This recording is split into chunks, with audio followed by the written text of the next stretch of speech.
Bueno, muy bien. Bueno, vamos a comenzar la clase de hoy. Y como siempre, empiezo con un pequeño repaso de lo que vimos la última clase, así nos ponemos en tema. Ustedes recordarán que estuvimos estudiando las formas que tienen las poblaciones de partículas relativistas de propagarse por el espacio, ¿sí? Y vimos que las partículas se pueden propagar por distintos procesos. Específicamente discutimos la difusión y la convección de las partículas. Vimos que si el camino libre medio de una partícula en un medio es mucho menor que el tamaño del medio, entonces la partícula difunde por el medio. Eso quiere decir que a medida que se propaga por el medio, va sufriendo colisiones con el material que constituye ese medio y se va dispersando dentro del medio. Esto hace que la velocidad de avance en el medio sea mucho menor que la velocidad de la partícula. Y queda caracterizada esa velocidad de avance por el medio por un parámetro que se llama el coeficiente de difusión del medio, que básicamente nos caracteriza a el tiempo, la escala temporal que le toma a la partícula atravesar una cierta distancia en ese medio. Entonces, si la región de a ser atravesada tiene una longitud, digamos, r, el tiempo que le lleva a la partícula a recorrer esa distancia es del orden de r al cuadrado sobre el coeficiente de difusión. Eso significa que el coeficiente de difusión tiene unidades de centímetro cuadrado por segundo. Vimos que cuando tenemos una concentración de partículas, entonces el flujo de partículas se produce de las regiones de más alta concentración a las regiones de menor concentración. Y ese flujo es proporcional al gradiente de la densidad de las partículas. El coeficiente de proporcionalidad, de nuevo, es el coeficiente de difusión.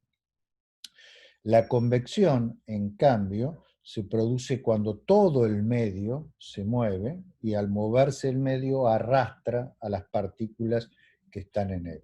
Podemos tener una combinación de los dos procesos, o sea, por ejemplo, una población de partículas puede comenzar a moverse en un determinado medio por difusión, pero después, si a su vez el medio tiene un movimiento macroscópico, por ejemplo, por la acción de un viento producido por una estrella, entonces a su vez tenemos convección y dentro del medio convectado las partículas se pueden seguir difundiendo.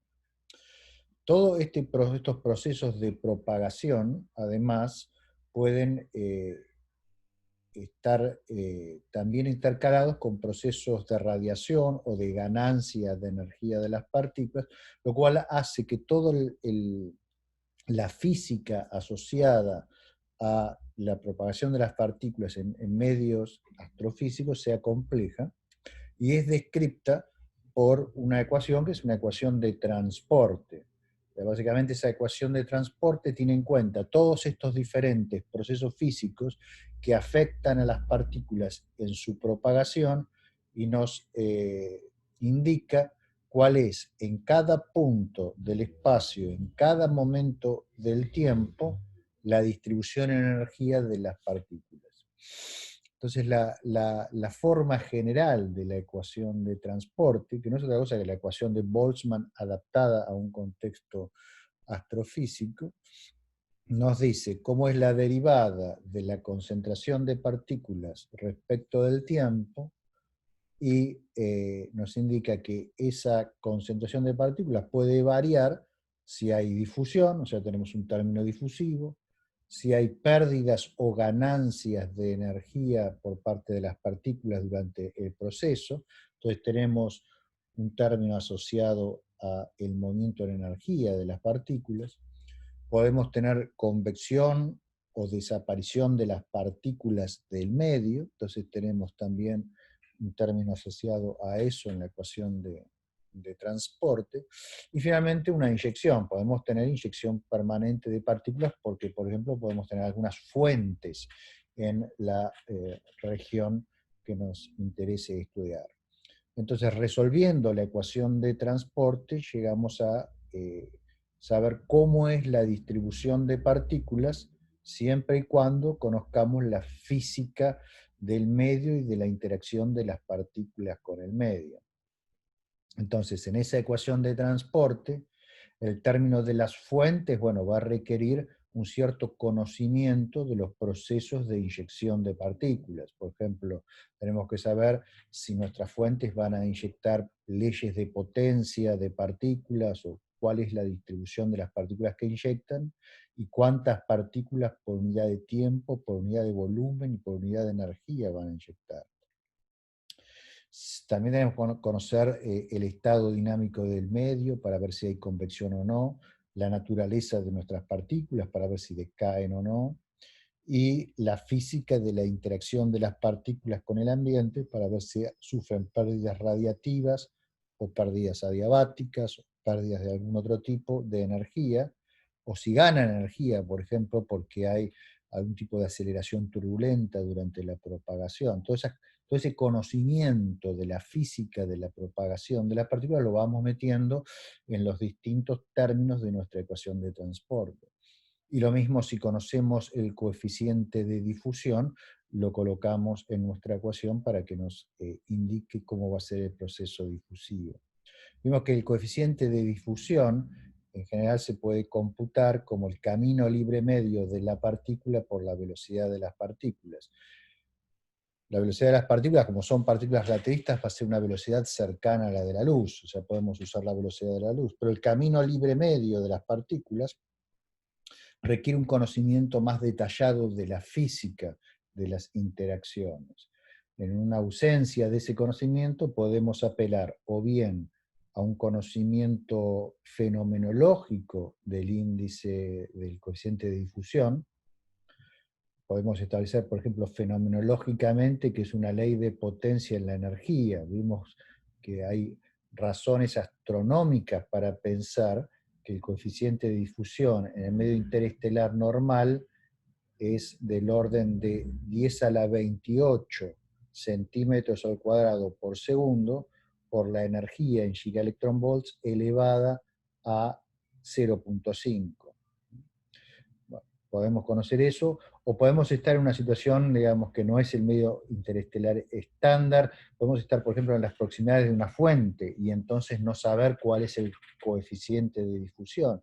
En ese caso, lo usual, si pensamos que hay campos magnéticos relativamente importantes en la fuente, por ejemplo, porque pensamos que la fuente puede ser un acelerador de partículas y para eso necesita campos magnéticos, entonces lo usual es adoptar el coeficiente de difusión de Bohm, que es el coeficiente de difusión mínimo, donde el camino libre medio se iguala al girorradio de la partícula en el campo magnético. ¿Sí?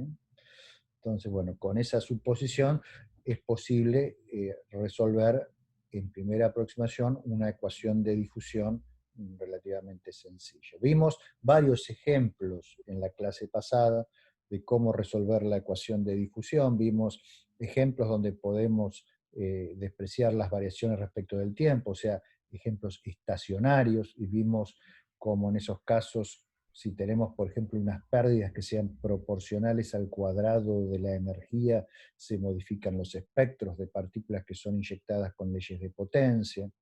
Vimos qué pasa, por ejemplo, en el caso que tenemos una difusión en un medio que es caracterizado por un coeficiente de difusión con una ley de potencia, etcétera, etcétera. Vimos que el resultado de la propagación de una población de partículas es que el medio va a dejar su impronta en la población, modificando esencialmente su espectro. ¿Sí?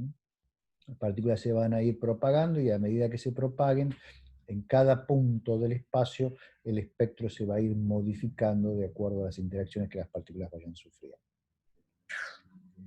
Muy bien, más o menos vimos esas cosas la clase pasada, pero ahora en esta clase yo me quiero concentrar sobre estas interacciones que las partículas pueden experimentar, ya sea en las fuentes o en sus procesos de aceleración, y cuando escapan de las fuentes en sus procesos de propagación. O sea, lo que quiero empezar a estudiar es cuáles son esas pérdidas, y esas pérdidas a qué clase de procesos radiativos llevan a las partículas. Si estudiamos los procesos radiativos en las fuentes mientras las partículas están siendo aceleradas, vamos a tener una noción de cuál es la radiación que esas fuentes pueden producir.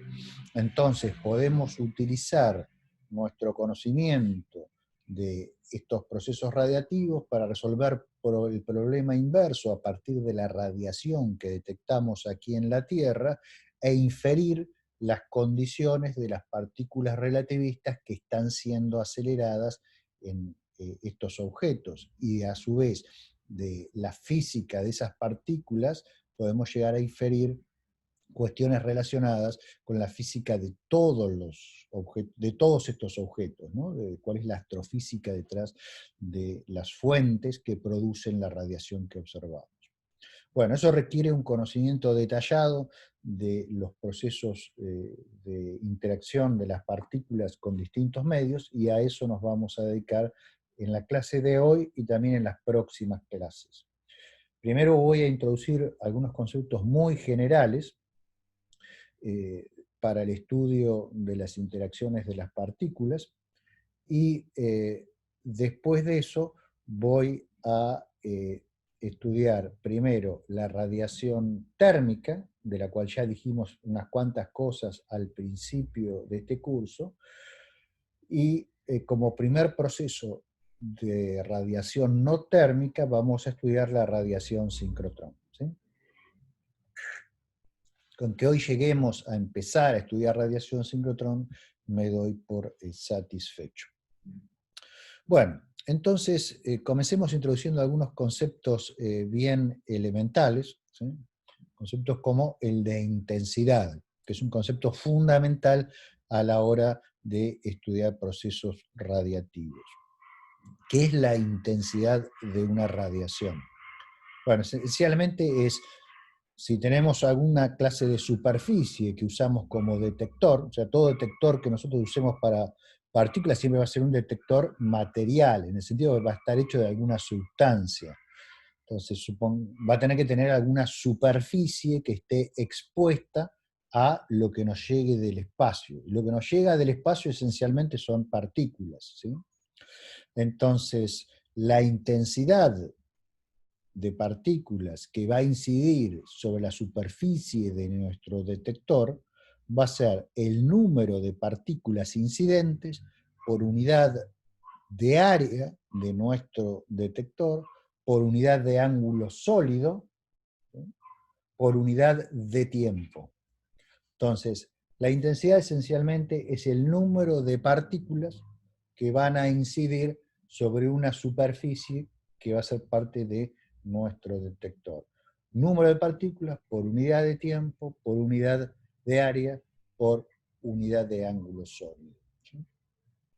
Ahora, si integro sobre todos los ángulos sólidos y integro en la dirección de la normal a la superficie, o sea, si proyecto la velocidad de incidencia de las partículas sobre la normal a la superficie, o sea, si integro la intensidad multiplicada por el coseno del ángulo entre la normal y la velocidad de incidencia de las partículas, sobre todo el ángulo sólido, lo que obtengo es lo que se llama el flujo, que es una cantidad muy usada en astronomía.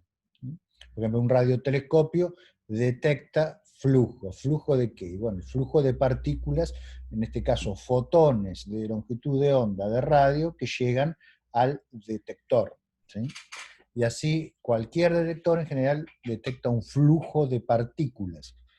que no es más que las partículas que atraviesan la superficie de ese detector, ¿sí? Muy bien. Si el flujo de radiación que estamos recibiendo es isotrópico, o sea, es el mismo de todas las direcciones, entonces la integral sobre todos los ángulos sólidos, digamos, de una semiesfera, que es de donde vamos a recibir la radiación que caiga sobre una superficie expuesta a esa radiación, va a ser de pi por la intensidad, ¿sí? La integral esa sobre el ángulo sólido me da pi. Y el número de partículas por unidad de volumen que vamos a recibir, o sea, si ahora consideramos un volumen alrededor de nuestro detector, va a ser 4pi por la intensidad dividido la velocidad de las partículas, que es usualmente la velocidad de la luz. O sea que básicamente va a ser 4pi sobre c por la intensidad. Esa es la densidad de partículas que va a medir nuestro detector. Bien, pero muchas veces nos interesa, en general nos va a interesar porque nos transmite mucha más información física sobre los procesos involucrados, no la densidad total de partículas, sino la distribución en energía de las partículas, ¿sí? A eso digamos, vamos a utilizar la letra n y vamos a indicar que es una función de la energía escribiendo n de e con la e entre paréntesis, ¿sí? Como está expresado aquí. A esto se le llama distribución en energías de las partículas y no es otra cosa que el número de partículas por unidad de volumen por unidad de energía. Básicamente es un espectro, una distribución de densidad de partículas en función de la energía. En unidades CGS tiene unidades de centímetro a la menos 3, ergios a la menos 1. Bien, si quiero recuperar el número total de partículas, o sea, la densidad total, entonces lo que hago es integro la distribución en energías de las partículas entre 0 e infinito sobre todas las energías, o sea, sumo las contribuciones de cada energía. En realidad tengo que sumarlas desde que tengo partículas hasta que dejo de tener partículas, ¿sí? Pero bueno, como en general estamos hablando de radiación no térmica, son leyes de potencia, si integro hasta infinito, ya a energías altas eso prácticamente no contribuye nada, porque el número de partículas es extremadamente bajo, y cuando voy hacia infinito tiende a cero, ¿sí? Entonces eso me da la densidad total que se mide en centímetros a la menos 3 en CGS. Luego, si queremos calcular el número de partículas por unidad de volumen que tienen energías mayores que una cierta energía dada, bueno, integro en vez desde 0 hasta infinito, integro desde esa energía hasta infinito. Y lo que obtengo es una función de la energía.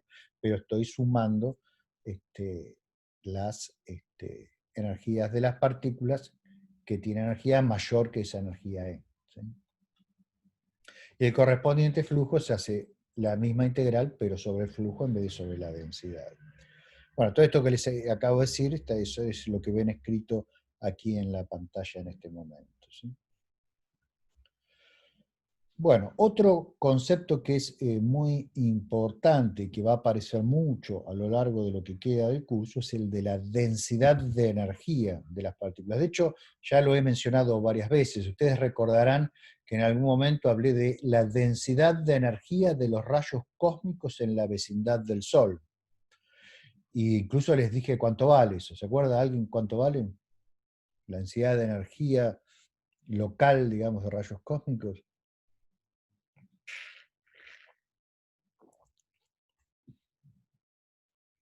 Nadie se acuerda. Es un número fácil de acordarse. Realmente, si no se acuerdan, ese número yo creo que no se van a acordar absolutamente. O sea, no tiene ni sentido que les pregunten ni la constante de Planck, ni la constante de Boltzmann. O sea, porque es el número más fácil para acordarse del universo, probablemente. ¿Era un átomo por metro cúbico? Sí, en realidad no es un átomo, estamos hablando de rayos cósmicos, ¿no? Sí, sí. Es un electron volt, que es porque estamos hablando de densidad de energía, ¿no? Entonces tiene que tener unidad de energía y no partículas. Entonces, la densidad de energía de los rayos cósmicos vimos, y ese es un número que tienen que recordar. En un final, por ejemplo, si yo les pregunto, bueno, a ver, ¿cuál es la densidad de energía de los rayos cósmicos? Porque estamos hablando del espectro de energía, y bueno, yo les pregunto, a energías bajas, ¿cuál es la densidad de energía de los rayos cósmicos? Y hay un silencio de radio, ¿sí? Eso es un boleto directo así al aplazo, ¿no? O sea, es un valor importante porque toda la materia está girando alrededor de cómo son producidos los rayos cósmicos, cuáles son sus fuentes, cuáles son sus características, cómo se propagan, cuál es la física de la propagación. Entonces, si uno no sabe qué es el problema que quiere explicar, si uno no sabe que en las cercanías de la Tierra detecta un electronvolt por centímetro cúbico de rayos cósmicos y que eso tiene un espectro tipo ley de potencia con un exponente de menos 2,7, no sabe ni siquiera dónde está parado en el contexto de la materia, ¿no? Entonces, son números que uno tiene que tener en la cabeza. Por eso los repito también bastante, como para que se les vayan grabando, ¿sí? Entonces, bueno, esa densidad de energía, ¿cómo se calcula? Bien, si yo tengo conocida la distribución en energía NDE de las partículas, sea porque la medí con algún tipo de instrumento, ¿sí? Entonces, para obtener la densidad de energía, lo que hago es integro sobre todas las energías a esa distribución multiplicada por la energía. Y eso me da en unidades de energía por centímetro cúbico, o sea, unidades de densidad de energía. Entonces, si yo aquí pongo el espectro local de los rayos cósmicos e integro multiplicando por la energía entre 0 e infinito, este número, el número que me salga de hacer esa integral, es más o menos un electronvolt por centímetro cúbico, ¿sí? En ergios es 10 a la menos 12 ergios por centímetro cúbico, ¿sí? Bueno, sale de hacer esa cuenta, ese número que vimos. También les mencioné otras densidades de energía que se obtienen haciendo cuentas similares. Hablamos, por ejemplo, de la densidad de fotones ópticos en la galaxia, que son los que tiran las estrellas, que salen de las estrellas, ¿sí? Y vemos que es un poco menor que la de los rayos cósmicos. Hablamos de la densidad de energía del campo magnético de la galaxia. Varias veces comenté eso, que B cuadrado sobre 8pi, y ese B es del orden de 3 microgauss en promedio en la galaxia. Y mencioné otras densidades de energía, como la densidad de energía de los fotones del fondo cósmico de radiación, ¿sí? Que vimos que también es aproximadamente un cuarto de electronvolt por centímetro cúbico, ¿sí? Bien, en el caso de los fotones del fondo cósmico, la distribución en energía es lo que vamos a ver un rato, va a ser una distribución tipo cuerpo negro, una planckiana, ¿sí? Entonces lo que es ese número se obtiene integrando esa planckiana desde 0 hasta infinito, ¿sí? Multiplicada por la energía, integrando sobre todos los valores de energía.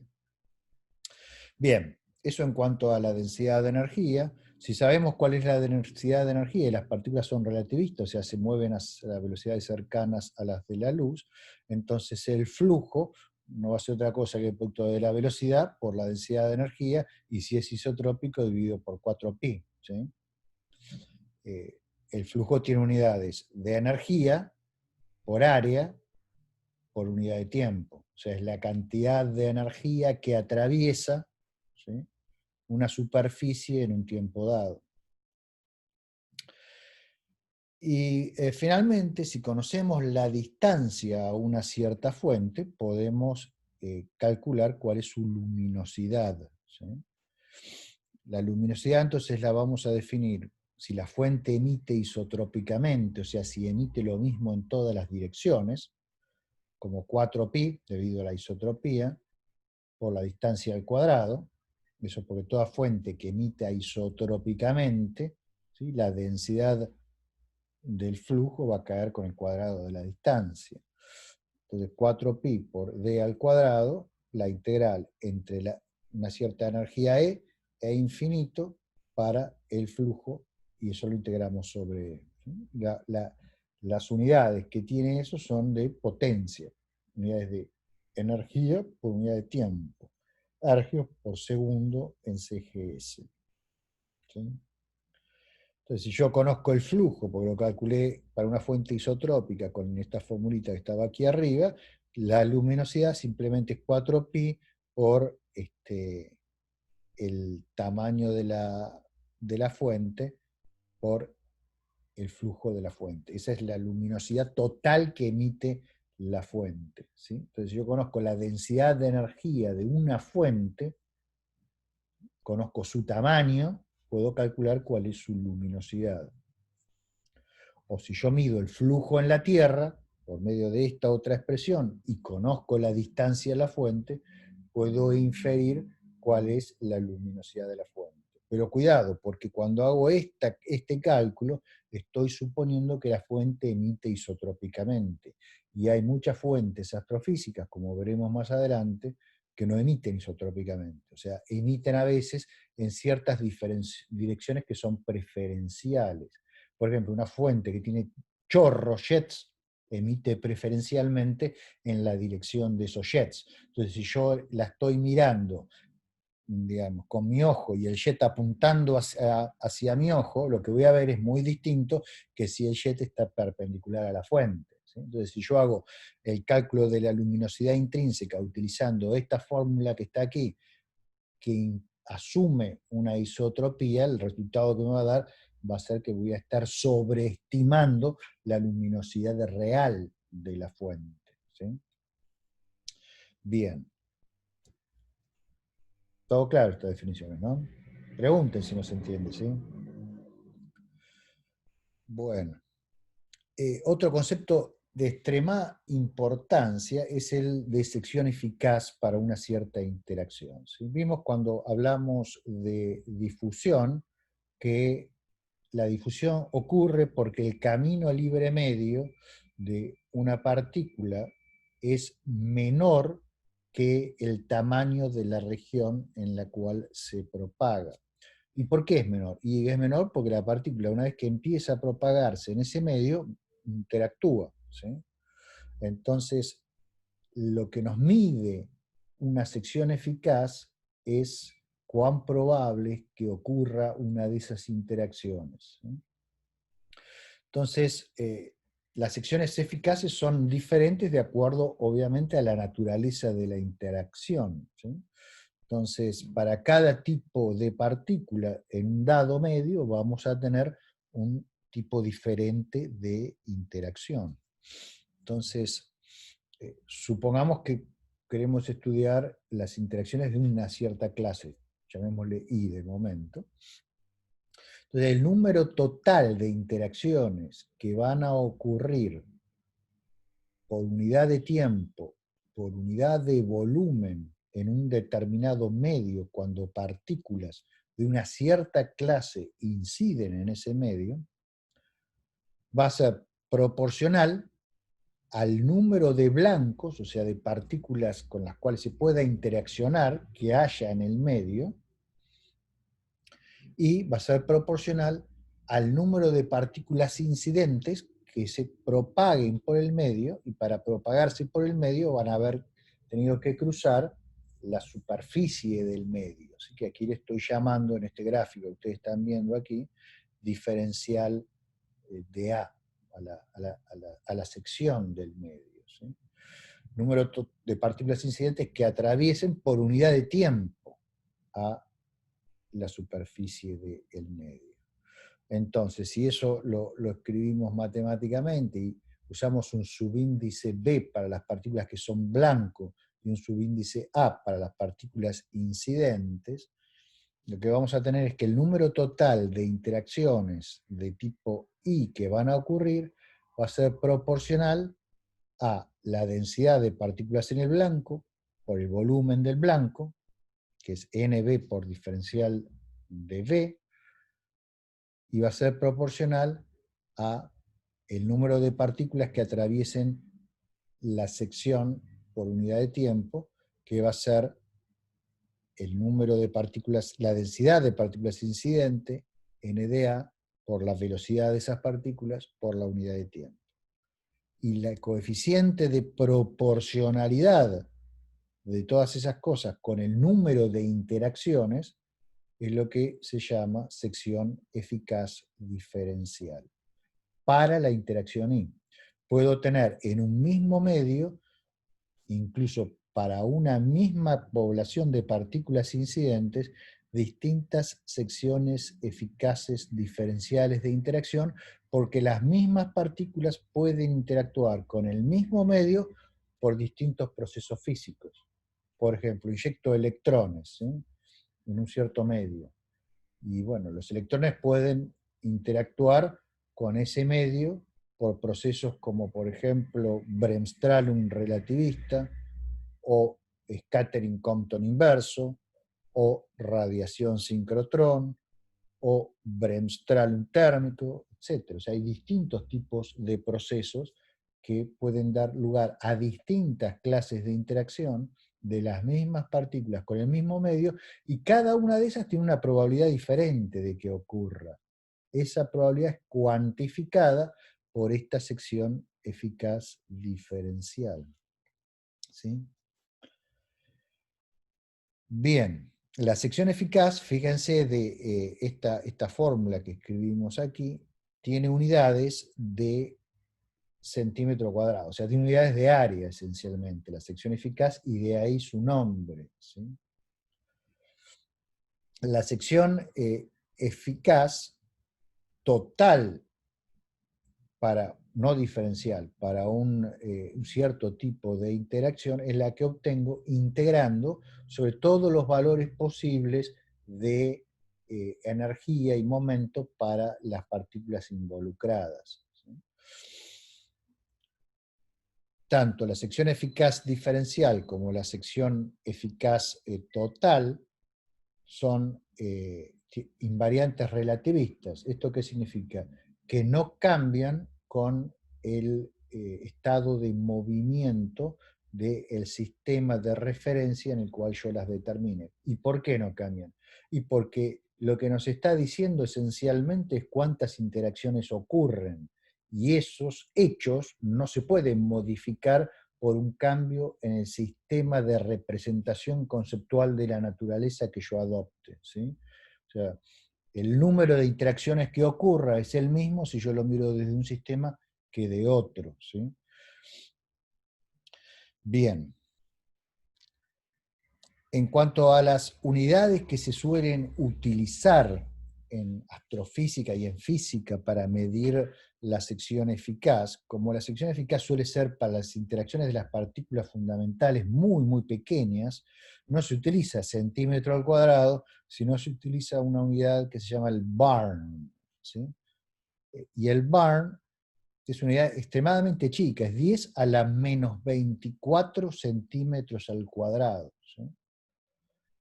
Pero aún así, para la mayor parte de las interacciones, esa unidad sigue siendo todavía muy grande. Y en muchos casos utilizamos una milésima como unidad típica de barn, millibarn. Y el millibarn entonces son 10 a la menos 27 centímetros al cuadrado. En general, si ustedes van a una tabla de secciones eficaces, van a ver que esas tablas están expresadas en millibarns. Bien. Una serie de definiciones útiles ahora relacionadas con estas que hemos dado. ¿Sí? La sección eficaz total para una clase de partículas es la que obtengo sumando todas las secciones eficaces para los distintos procesos que ocurren a esa partícula. ¿Sí? Y la probabilidad de que ocurra una interacción de la clase I la obtengo simplemente haciendo el cociente de la sección eficaz para la interacción de tipo I sobre la sección eficaz total para esa clase de partículas. ¿Sí? Entonces, por ejemplo, la probabilidad de que una partícula en un determinado medio, en cuya propagación tiene una sección eficaz de tanto, quiero saber cuál es la probabilidad de que ocurra, por ejemplo, una interacción Compton inversa, ¿sí? Lo que hago es el cociente de la sección eficaz total para la interacción Compton inversa sobre la sección eficaz total para ese medio específico de interacciones con los electrones directamente, ¿sí? Y de ahí me sale cuán probable es que tenga un scattering Compton. Muy bien. Otro concepto que ahora podemos cuantificar es el del camino libre medio, si conocemos la sección eficaz. El camino libre medio no es otra cosa que la inversa del producto de la densidad por del medio por la sección eficaz, ¿sí? O sea, si la sección eficaz es sigma, entonces el camino libre medio, lambda, es 1 sobre la densidad por sigma. Entonces, cuanto más denso sea el medio y cuanto más grande sea la sección eficaz, más chico va a ser el camino libre medio. O en otras palabras, más probable va a ser que nuestra partícula sufra una interacción en ese medio, ¿sí? Y otro concepto importante es el tiempo de enfriamiento de la partícula en el medio, ¿sí? El tiempo de enfriamiento va a depender del camino libre medio que acabamos de definir, dividido el producto de la inelasticidad por la velocidad. La velocidad, dijimos, es del orden de c, así que ahí en v podemos poner c. Y la inelasticidad, ¿qué es? Es la medida de la pérdida fraccional de energía de la partícula en cada choque que experimenta, ¿sí? Entonces, si en cada choque la partícula pierde una energía delta E y la energía original es E0, la inelasticidad es el cociente de delta E sobre E0. Fíjense que si la partícula pierde toda su energía en la colisión, entonces delta E es igual a E0, y E0, ahí me queda E0 sobre E0 es 1, entonces inelasticidad 1 significa que el choque es completamente inelástico. O sea, la partícula se estrelló contra el blanco y no pudo penetrar absolutamente nada ahí, ¿sí? Bien, muchas veces se utiliza, en vez del tiempo del enfriamiento, su inversa, ¿sí? La inversa del tiempo de enfriamiento. La inversa del tiempo de enfriamiento también se puede escribir como la potencia perdida por la partícula dividido la energía de la partícula, o sea, derivada de E respecto del tiempo, de t, donde es la energía de la partícula, dividido la energía de la partícula. Si esto es si tiempo, digamos, el tiempo, estamos utilizando la t, y para el tiempo a la menos 1, su recíproca, estamos utilizando t a la menos 1, esto se le suele llamar tasa de enfriamiento, para diferenciarlo del tiempo de enfriamiento. Pero a veces, por abuso del lenguaje, en algunos lugares van a ver que se habla de tiempo de enfriamiento y en realidad lo que están escribiendo es t a la menos 1. ¿Sí? Bien.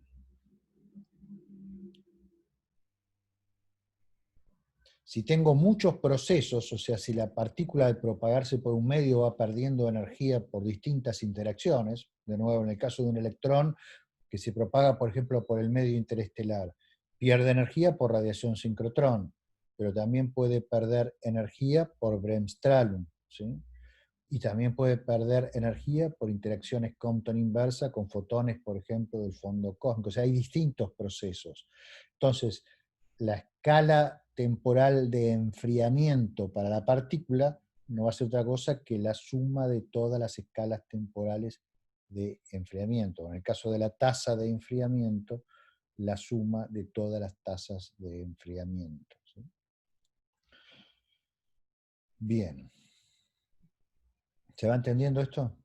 Son definiciones que les voy dando de cosas que son útiles, que hacen a la caracterización del tratamiento de los procesos radiactivos. Bien, ahora, hay muchas posibles interacciones de una partícula con un determinado medio. Y no es necesario, en contextos astrofísicos, siempre calcularlas a todas esas interacciones para tener una idea de lo que está pasando. Y no es conveniente incluso. ¿Por qué? Porque el cálculo de un proceso radiactivo suele ser algo relativamente complejo, y si uno lo hace utilizando, digamos, computadora, también es algo que utiliza bastante tiempo de cálculo, tiempo de uso de máquina, ¿no? Entonces uno trata de no calcular cosas en vano. A veces un análisis inteligente de una situación nos evita calcular muchas cosas que en el fondo, digamos, no hacen a la esencia de un problema. Y para poder discriminar cuáles son los procesos relevantes y cuáles no, esa tasa de enfriamiento que hemos introducido es extremadamente útil, ¿no? O el tiempo de enfriamiento, la recíproca. El proceso más eficiente en producir radiación va a ser el que tenga un tiempo de enfriamiento más chico, o sea, que la partícula se enfríe más rápido. Entonces, lo que podemos hacer, si queremos analizar una situación concreta, es donde hay muchos procesos físicos involucrados que afectan a la misma especie de partículas, por ejemplo electrones.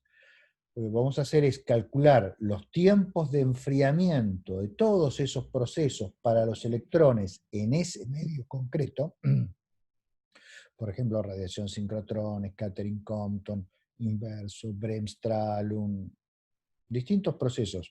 También pueden ser procesos de enfriamiento no radiactivos, como procesos de expansión adiabática, lo que sea. Calculamos todos esos procesos, las escalas de tiempo de enfriamiento, que es mucho más fácil de calcular que la radiación que se produce, y entonces los comparamos a todos. Y vemos si hay uno que domine sobre los demás. Va a dominar, recuerden, el que sea el tiempo de enfriamiento más corto, o la tasa de enfriamiento más grande, ¿sí? Entonces, ese proceso va a ser el que va a caracterizar la radiación que nos va a llegar de la fuente. Y para muchos usos prácticos, por ahí simplemente basta con que calculemos ese proceso después y no todos los demás. Eso puede llegar a caracterizar correctamente nuestra fuente. Entonces eso puede hacernos ahorrar mucho trabajo a la hora de estudiar un problema concreto, ¿sí? Bien. Bueno, dicho esto entonces, dicho este preliminar sobre distintos conceptos que van a ser útiles, vamos a introducir ahora, ya en el área de procesos radiativos, cómo caracterizamos la radiación que va a producir una fuente por distintos procesos. Y eso nos lleva al concepto de emisividad, ¿sí? De emisividad de una fuente o de un sistema físico, o astrofísico en este caso, ¿no? Entonces, ¿la emisividad qué es? Básicamente es el número de fotones que esa fuente es capaz de producir por unidad de volumen, por unidad de energía y por unidad de ángulo sólido. Entonces, en sistemas CGS de unidades, esto tiene unidades de ergio a la menos 1, por segundo a la menos 1, por centímetro a la menos 3, por estereoradian a la menos 1.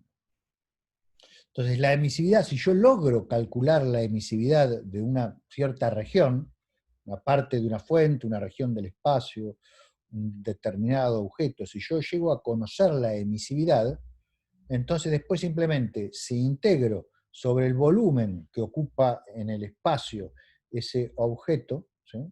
Y lo integro la radiación que emite en todas las direcciones, o sea, sobre todo el ángulo sólido, lo que voy a obtener es algo que si lo multiplico por la energía al cuadrado me va a dar la luminosidad de la fuente. Y eso en el fondo es lo que me importa saber. Cuán luminosa es una fuente debido a un cierto proceso físico que ocurre en su interior. O sea que si yo sé calcular la emisividad de una fuente concreta, voy a conocer la física de esa fuente concreta. Eso es lo que vamos a querer hacer, ¿sí? Eso es lo que ustedes van a tener que sufrir en la práctica calculando para distintas situaciones. Emisividades esencialmente, ¿sí? Entonces, una fuente que sea eficiente va a ser una fuente que va a producir mucha radiación. Eso significa que su emisividad va a ser alta. ¿sí? La otra razón por la cual un determinado objeto puede producir radiación, emitir radiación, es porque la refleja, no la genera el propio objeto por procesos que ocurren en él. Es una radiación que viene de afuera, ¿sí? Y que se refleja. Entonces, por ejemplo, en este ejemplo que tenemos aquí, en el medio, en este dibujito, tenemos una fuente que aquí está representada por esta superficie, este volumen, que es un buen emisor. ¿Por qué? Porque de la radiación que emite, el 90% es producida por la propia fuente, o sea, se debe a su emisividad. Y hay solamente un 10% que viene de su capacidad de reflejar radiación, ¿sí? Mientras que, por ejemplo, en este ejemplo, el sistema físico en sí emite muy poco, es el opuesto, es el 10%, y en cambio refleja la mayor parte de la radiación que envía al exterior, ¿sí? Que es el 90% en este ejemplo. Entonces, en el caso, por ejemplo, de un planeta, tenemos que la mayor parte de la radiación que está enviando al espacio probablemente es reflejada, ¿sí?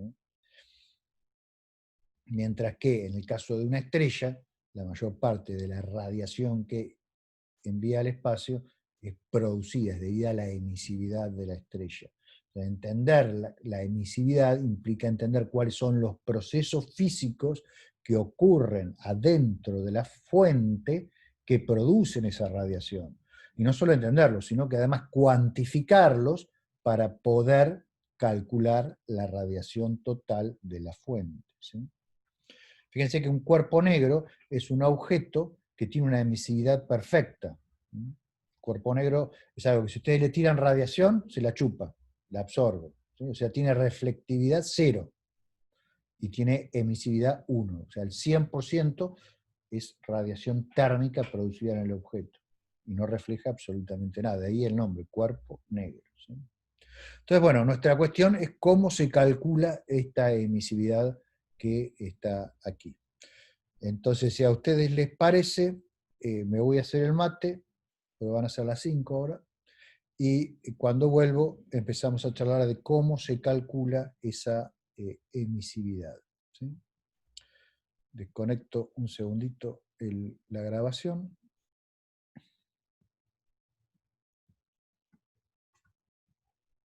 Si encuentro dónde está para usarlo.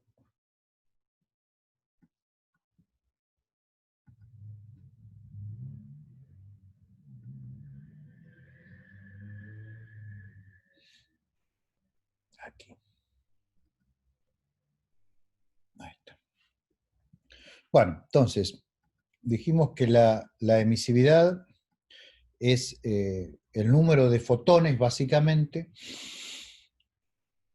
que es producido por un determinado sistema físico o astrofísico por unidad de energía, por unidad de volumen y por unidad de ángulo sólido, que se emite en un determinado instante, ¿sí? O sea, por unidad de tiempo. Eso tiene unidades de energía a la -1, tiempo a la -1, volumen a la -1 y ángulo sólido a la -1. Si yo integro eso sobre el volumen de mi región de emisión y sobre los ángulos sólidos sobre los cuales se está emitiendo, entonces voy a obtener una cantidad que si la multiplico por la energía al cuadrado me va a dar la luminosidad de la fuente. Entonces, si las interacciones que ocurren adentro del sistema, por ejemplo, producen rayos gamma, que es la forma más típica de radiación de altas energías, lo que voy a tener que calcular es la emisividad para producir rayos gamma de todos los procesos físicos de interacción de partículas que haya en mi fuente. Entonces, matemáticamente eso, ¿cómo se caracteriza? Bueno, básicamente se caracteriza a través de una integral múltiple, ¿sí? Donde voy a tener que poner mi conocimiento de la física de la fuente y de las interacciones que están ocurriendo en esa fuente, ¿sí? Aquí tienen la emisividad, que en general va a ser la emisividad de los rayos gamma producidos, o de los fotones, si quieren, producidos, o del producto de las interacciones que ocurran, pero en general rayos gamma o neutrinos son las cosas que nos llegan a nosotros de resultado de los procesos que ocurren adentro de las fuentes, ¿sí? Entonces, la emisividad, aquí para rayos gamma, en general va a ser una función de esos rayos gamma, de la energía de esos rayos gamma, del ángulo sólido con el cual van a estar distribuidos, y de cada punto del espacio. Entonces, para poder calcular eso, lo que tengo que hacer es integrar el número de partículas que están, digamos, actuando como proyectiles en la fuente, el número de partículas que están actuando como blancos de esos proyectiles en la fuente, o sea, siempre que hay una interacción va a haber dos cosas que interactúan, ¿sí? Entonces, aquí el Na está representando a la población de partículas relativistas que de alguna manera fueron aceleradas en la fuente, ¿sí? Y Nb son las partículas que hacen de blanco en la fuente, que pueden ser, por ejemplo, protones, o pueden ser fotones de los propios campos de radiación que hay en la fuente, pero son los blancos contra los cuales colisionan las partículas relativistas que han sido ahí aceleradas. Y voy a tener que, digamos, integrar esto, ¿sí?, sobre todos los ángulos sólidos subtendidos por las partículas A y las partículas B, ¿sí?, las dos clases de partículas, y sobre todas las energías de las partículas A, que son las que son relativistas, las que están impactando, ¿sí? Y voy a tener que integrarlo con la sección eficaz de interacción, para la interacción que sea, cuya emisividad yo quiero calcular, ¿sí?, sobre el valor de las energías salientes de los rayos gamma y los ángulos sólidos para esos rayos gamma. Aquí B es la velocidad relativa entre las partículas y los blancos, ¿sí?, y estas son también las velocidades de las partículas blanco y de las partículas incidentes en unidades de C, por eso dice beta y no B. Pero en general estas velocidades de las partículas relativistas, las beta A, son del orden de la velocidad de la luz, ¿sí? Pero el ángulo de interacción de las partículas en algunos casos puede ser importante. Por ejemplo, en scattering Compton inverso, el resultado de la interacción entre un electrón relativista y un fotón depende del ángulo entre ellos, ¿sí? Bien, entonces, si uno hace esa integral, y para hacerla, fíjense que tiene que conocer no solo la distribución de partículas relativistas en la fuente, sino también la distribución de blancos en la fuente, y tiene que conocer la sección eficaz de la interacción de la que se trate.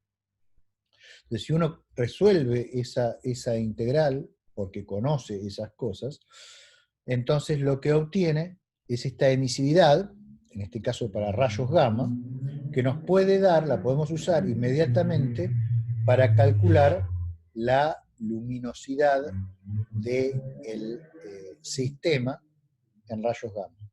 O sea, la emisividad, acuérdense que dijimos que tiene unidades de ergio a la -1, segundo a la -1, centímetro a la -3, esteroradián a la -1.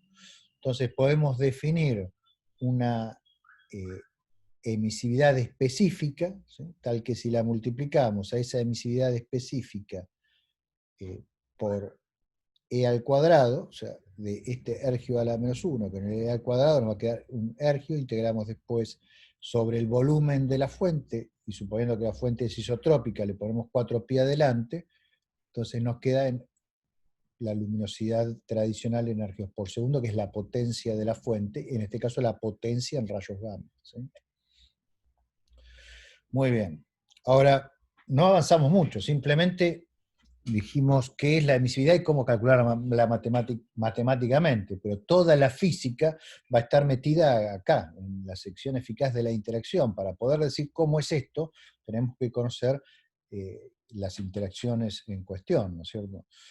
Entonces, bueno, también tenemos que conocer cómo están distribuidas nuestras partículas adentro de la fuente. Entonces, bueno, esto es simplemente para saber hacia dónde tenemos ahora que dirigirnos a fin de poder tener la física necesaria para poder llegar a calcular en algún caso concreto la emisividad de alguna fuente, ¿no?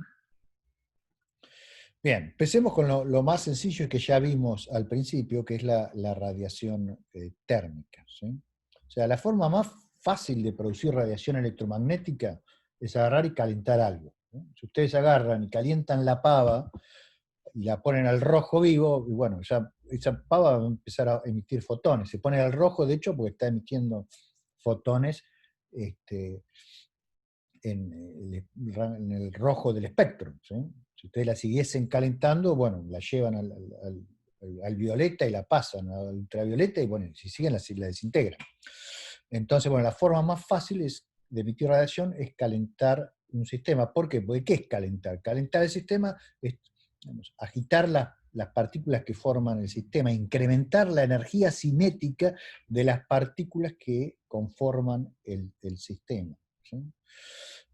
Esas partículas están en colisión unas con otras, por las cuales rápidamente termalizan, entonces hay una temperatura uniforme en el sistema. ¿Y qué significa que hay una temperatura uniforme en el sistema? Que en general la energía cinética media de las partículas que forman todo el sistema es la misma. Si yo voy a un lado del sistema y a otro lado del sistema y comparo la energía media de un grupo de partículas con la energía media de otro grupo de partículas, el valor es el mismo, el sistema está termalizado.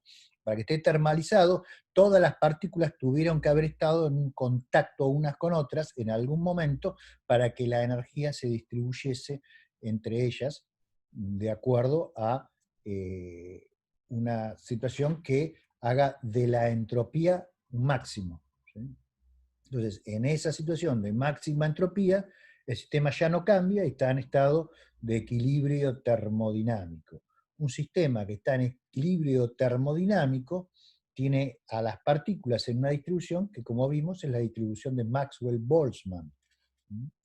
Y un sistema con unas partículas en una distribución de Maxwell-Boltzmann y que esas partículas sean cargadas, por lo tanto, su agitación térmica produce radiación electromagnética, va a emitir esencialmente como un cuerpo negro.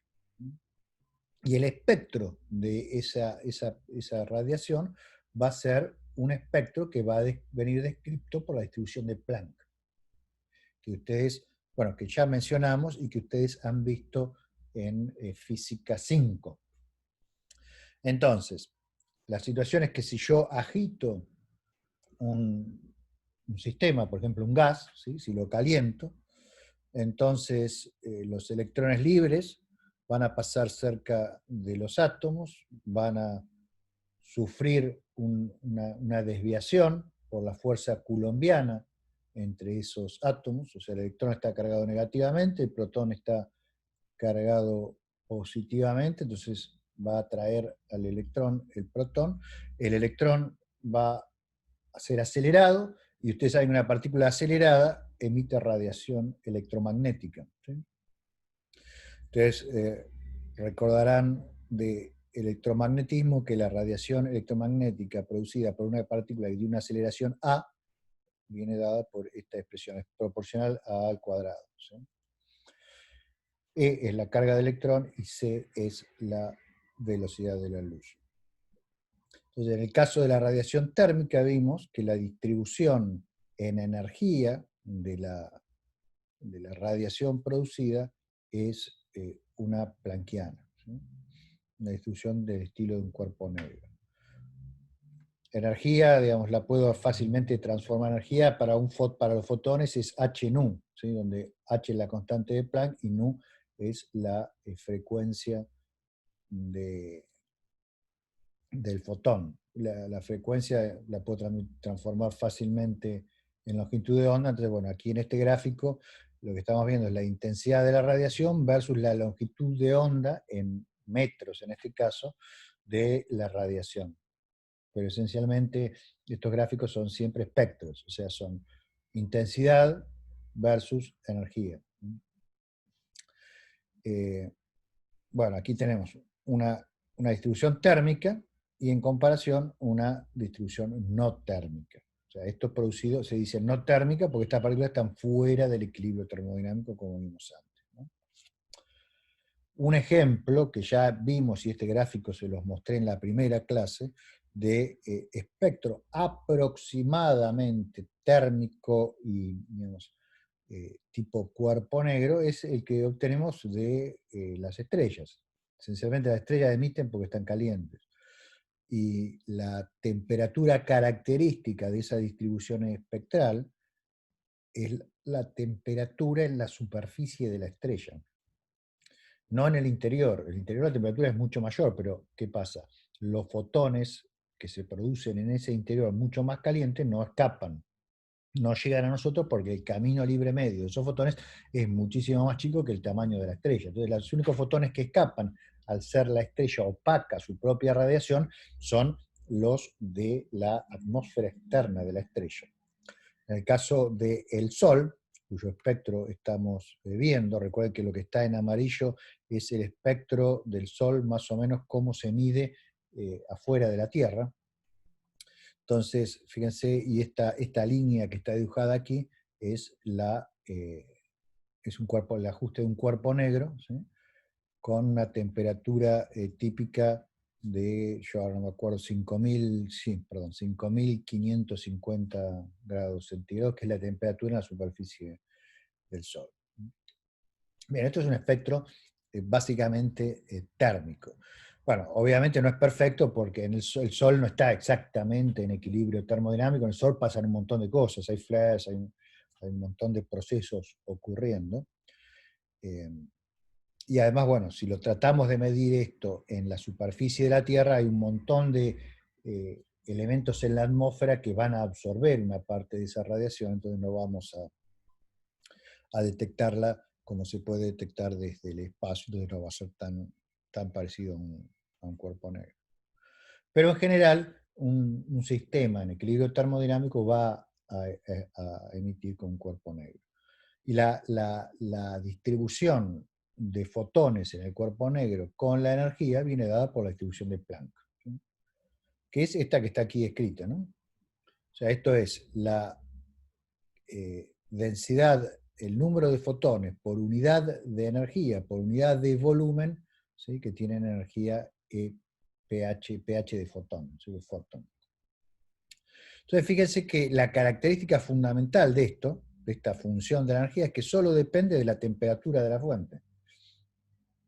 O sea, si yo conozco la temperatura de la fuente, todas las demás cosas son constantes. 8pi, la constante de Planck al cubo, y C al cubo. Y esta K de aquí es la constante de Boltzmann, ¿sí? Entonces yo sé la temperatura, pongo la temperatura aquí y obtengo cuál es el espectro que corresponde a esa temperatura. Entonces todos los cuerpos negros de la misma temperatura esencialmente producen la misma densidad de fotones, ¿sí? Ustedes vienen acá, reemplacen, la fórmula es exactamente la misma, ya sea una estrella o sea cualquier otra cosa. Entonces, esto es una planckiana, y el pico de la planckiana, o sea, el equivalente, este punto que está acá, este pico, ¿sí? Es el máximo de esta función. Entonces, el máximo lo pueden calcular como calculan máximos en análisis 1, y el máximo de esa función está en 1.59 K por T, ¿sí? El máximo, de la energía máxima, ¿no?, de la distribución es. Y si esto K lo expreso en unidades convenientes para hablar de fotones de rayos gamma, lo puedo escribir como 1 por 1.37 por 10 a la menos 10 la temperatura en megaelectronvolts. Megaelectronvolt 10 a la 6 volts, ¿sí? O sea, recuerden que aproximadamente esto es el doble de la energía en reposo de un electrón, por lo tanto es la energía mínima de un rayo gamma. ¿sí? Bien. Eh, bueno, esta energía máxima, como ven, es proporcional a la temperatura. Entonces yo podría pensar, bueno, ese es el pico de la radiación que me está produciendo el cuerpo negro, y capaz que puedo producir una fuente de rayos gamma si caliento suficientemente mi gas, ¿sí? Ahora, ¿eso es viable? ¿Puedo calentar, así como caliento la pava para producir luz en el rango del rojo del espectro? ¿Puedo calentar algo para producir rayos gamma? Bueno, primero veamos qué pasa si empezamos a aumentar la temperatura más y más. Estos son distintos gráficos de la función de Planck para distintas temperaturas, ¿eh? Por ejemplo, aquí está en función de la longitud de onda y aquí en función de la energía en electronvolts, ¿sí? Aquí estos son para distintos tipos de estrellas, con temperaturas superficiales de 2000 Kelvin, 3000 Kelvin, 4000 Kelvin, ¿sí? 5000 sería el Sol. Y aquí tenemos, digamos, en función la planckiana en función de la energía de los fotones en electronvolts, ¿sí? Escala logarítmicas, ¿sí? Entonces, fíjense que a medida que voy subiendo la temperatura de 1000 grados a 10.000 grados a 100.000 grados, el pico de las planckianas se va corriendo, ¿sí?, hacia energías cada vez más y más altas, de acuerdo a esta fórmula que vimos aquí, ¿sí? Se va corriendo en forma lineal hacia energías más altas a medida que voy incrementando la temperatura. Entonces, bueno, ¿qué pasa si yo digo, bueno, quiero producir, o sea, a seguir con este proceso? Acá, fíjense que estoy en un electronvolt, esto es ultravioleta, o sea, algo que esté a 100.000 grados me está produciendo en ultravioleta, ¿sí? Si sigo incrementando más, voy a llegar a rayos X, ¿sí? Cuando esté cerca de 1 keV ya voy a estar produciendo rayos X blandos. Puedo seguir aumentando la temperatura hasta todo lo que yo quiera. Puedo, en otras palabras, tener una astronomía de rayos gamma térmicos. ¿Eso es posible? Bueno, vamos a tratar de responder a eso. Antes preguntémonos, eso es la energía del máximo, pero la energía media de los fotones de una fuente, ¿cuánto es? ¿Sí? La energía media de los fotones la puedo sacar calculando la densidad de energía en fotones y calculando el número de fotones por unidad de volumen y haciendo el cociente. Eso me da la energía media de un fotón. Entonces, como vimos, la densidad de energía se obtenía integrando entre 0 e infinito la distribución de las partículas con la energía, en este caso los fotones, sobre la energía de todos los fotones. Esta cuenta, y el número total de fotones lo obtengo integrando sobre todos los valores de energía la función de distribución de los fotones. O sea, la integral entre 0 e infinito de NBB. BB es por black body, ¿sí?, por cuerpo negro. Bueno, entonces si hago ese cociente, lo que obtengo es una expresión para la energía media que es similar a la anterior, pero con un coeficiente ligeramente distinto. Antes era 1.37, ahora acá es 2.7 K por T, esto es 2 por 10 a la menos 10 la temperatura en Kelvin, para que me dé la energía de los fotones en megaelectronvolt, que es la energía mínima, 1 megaelectronvolt de un rayo gamma. O sea que, por ejemplo, si yo quisiera con esa expresión calcular fotones de energía de 1 gigaelectronvolt, 1 gigaelectronvolt son 10 a la 9 electronvolts, o sea, son 1000 megaelectronvolts. Entonces, de acuerdo a esa fórmula que acabamos de ver recién, la temperatura a la que yo tendría que calentar mi cuerpo para obtener rayos gamma de 1 gigaelectronvolt sería de 10 a la 13 Kelvin. Ahora, ¿qué es ese número? 10 a la 13 Kelvin. 10 a la 13 Kelvin son 10 billones de Kelvin, donde estoy usando billón en el sentido de lo que lo usamos en el mundo de los hispanoparlantes, no en el mundo de los angloparlantes. Los angloparlantes, 1 billón es 10 a la 9. Para nosotros, 1 billón es 10 a la 12. ¿sí? Aquí tenemos 10 billones, pero en el sentido nuestro, ¿sí? De 10 veces 10 a la 12 grados Kelvin. Una temperatura gigantesca, tan gigantesca que, digamos, solo se halla en situaciones como el universo extremadamente temprano, ¿sí? O bien en el interior de algunos objetos absolutamente cataclísmicos, como pueden ser los llamados gamma ray bursts, que son transitorios que producen rayos gamma. Ahora, los rayos gamma de gigaelectronvolt que recibimos de ahí son generados por este mecanismo de que se calienta hasta esas temperaturas. Y la respuesta, para responder a eso, tenemos que ver cuál es, para esa temperatura, la densidad de los fotones que nos da una distribución de Planck. Entonces podemos volver a la distribución de Planck, a esta, y podemos poner acá, ¿sí? En T, podemos poner ese número, 10 a la 13 Kelvin, ¿sí? Y consideramos fotones de energía media que acabamos de calcular, ¿sí? De esta energía media con un gigaelectronvolt, digamos, que es lo que nos está interesando. Entonces, el número, la densidad de fotones que obtenemos en la fuente es gigantesca para esos valores. Es de 4.6 por 10 a la 46 fotones por centímetro cúbico. ¿Sí? 10 a la 46, es un número enorme. Entonces, lo que nos podemos preguntar, esto que está ahí abajo, esto que está aquí abajo es una animación de un gamma ray burst, ¿no? De estos eventos explosivos que les decía que ocurren con la muerte de las estrellas y que después vamos a ver con más detalle más adelante. Ahora lo tomo simplemente como ilustrativo. Entonces, lo que podemos preguntarnos es si fuentes con esas densidades gigantescas pueden existir en la naturaleza, ¿no? Y si existen, digamos, si pueden producir rayos gamma que nos lleguen a nosotros de origen térmico, porque están a temperaturas enormes.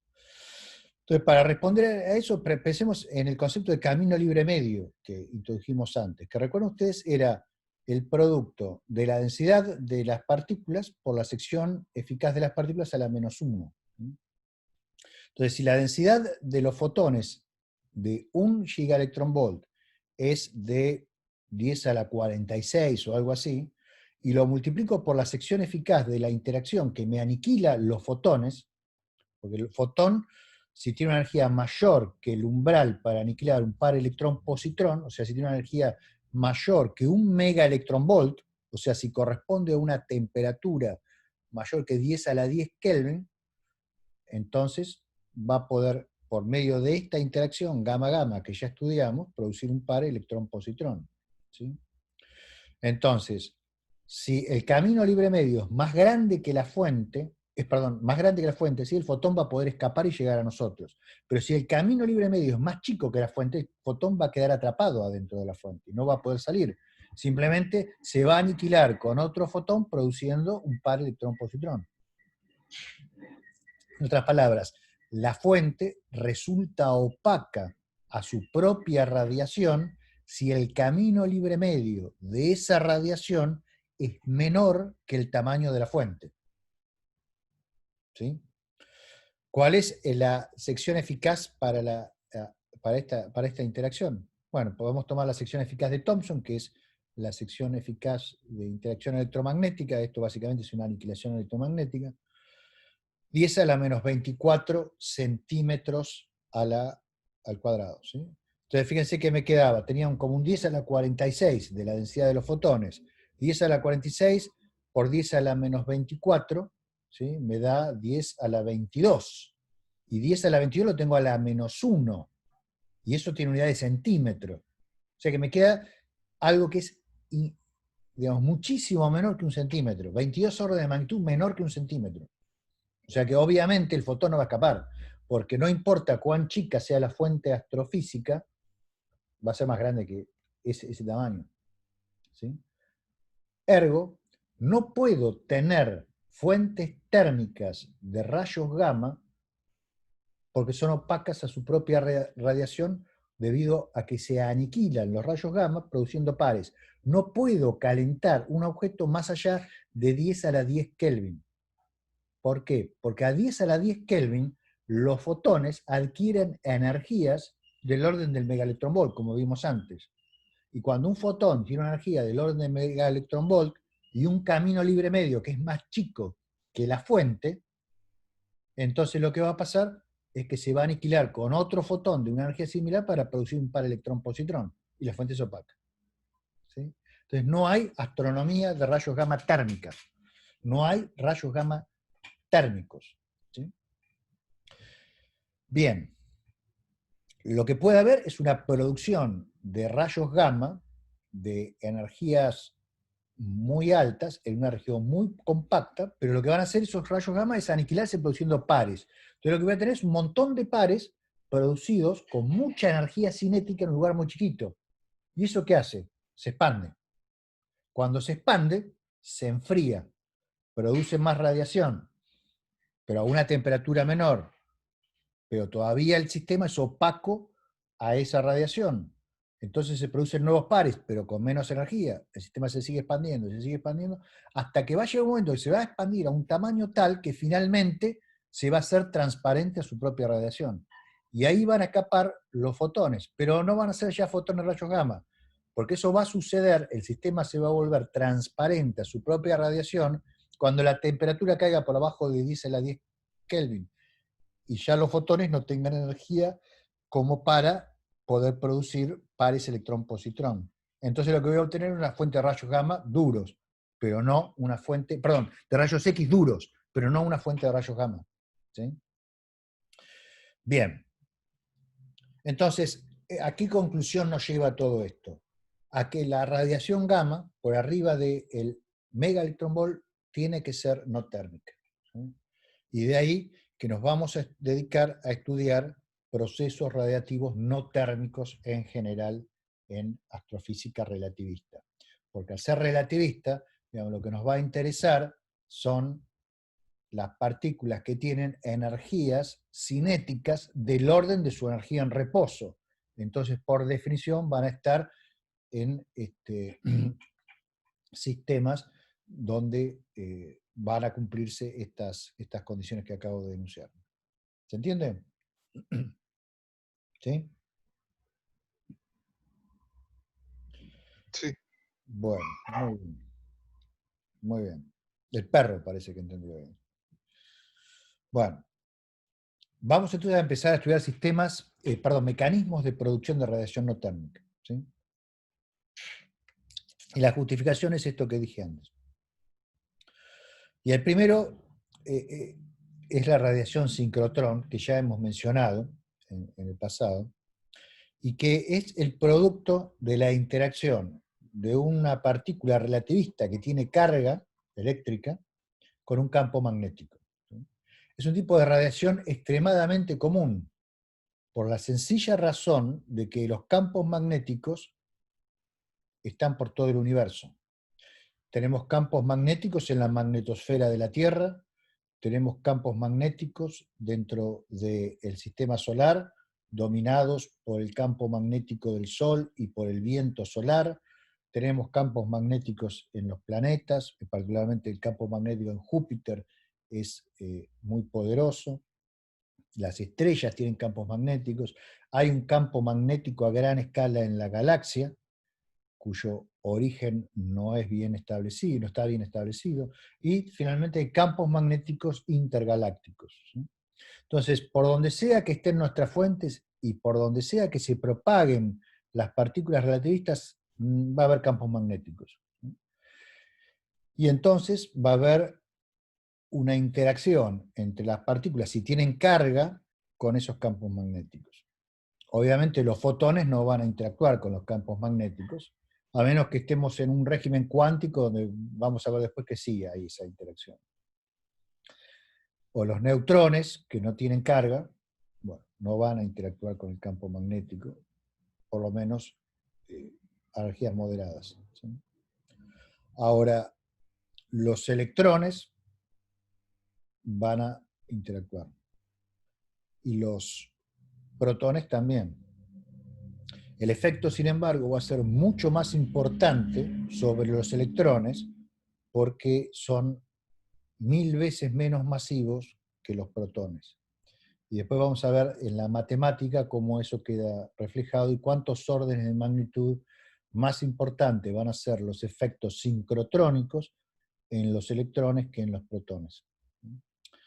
Bueno, entonces para tratar de entender sobre esta radiación, pensemos en la situación de un electrón que se mueve en una región del espacio donde hay una línea de campo magnético. Aquí en este dibujito que ustedes están viendo, la línea esta en trazo negro continuo es la línea de campo magnético, y la línea en trazo negro más fina es la trayectoria del electrón. El electrón va a sufrir una fuerza de Lorentz al moverse en presencia del campo magnético, que ya estudiábamos en el pasado, y eso va a producir que se mueva con un cierto girorradio. ¿Sí? Ustedes se acuerdan que el girorradio era el momento de la partícula relativista, o sea, gamma por mc, sobre Q, que es la carga, o E en este caso, que es la carga del electrón, por la intensidad del campo magnético. Bien, y sabemos que una partícula que es acelerada va a perder energía en una cantidad que viene dada por esta proporcionalidad con el cuadrado de la aceleración de la partícula. Bien, entonces, bueno, ¿cómo es la expresión para esta pérdida de energía, que en el fondo va a ser la energía que se va a ir en la radiación sincrotrón? O sea, una partícula que es acelerada emite radiación sincrotrón, emite radiación electromagnética, como ustedes saben, de electromagnetismo. Cualquier carga que se acelera emite radiación electromagnética. Entonces, ¿cuál es para la radiación sincrotrón la expresión para esta pérdida? Bueno, preguntémonos entonces cuánto vale esta aceleración, porque todas estas cosas son constantes, toda la carga de electrones y toda la velocidad de la luz. Entonces, la aceleración va a ser, o sea, la fuerza que haya sobre la partícula, que es la derivada de la cantidad de movimiento relativista respecto del tiempo propio, dividido la masa de la partícula, que en este caso es la masa del electrón. ¿Sí? El momento relativista de la partícula es gamma por la masa por la velocidad de la partícula. ¿Sí? Y el tiempo propio, ustedes recordarán que se relaciona con el tiempo en el sistema del laboratorio por un factor de Lorentz, gamma. ¿Sí? O sea, el tiempo propio es el tiempo en el sistema del laboratorio sobre gamma. Entonces, por eso está este gamma aquí cuando paso del tiempo propio al sistema del laboratorio. Apareció este gamma. Este gamma que está dentro del diferencial de la derivada de P sale afuera porque es constante. ¿Sí? Entonces, lo que me queda aquí es, la M también sale afuera y se simplifica con esta M que está aquí abajo, me queda un gamma cuadrado, ¿sí?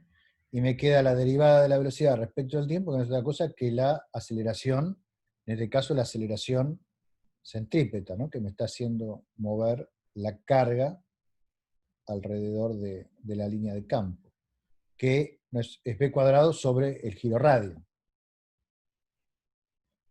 Muy bien, entonces puedo venir aquí a la expresión para la potencia radiada y reemplazar el A por gamma cuadrado, B cuadrado sobre el giro radio. ¿Sí? Entonces si lo hago me queda esta expresión que ustedes están viendo acá.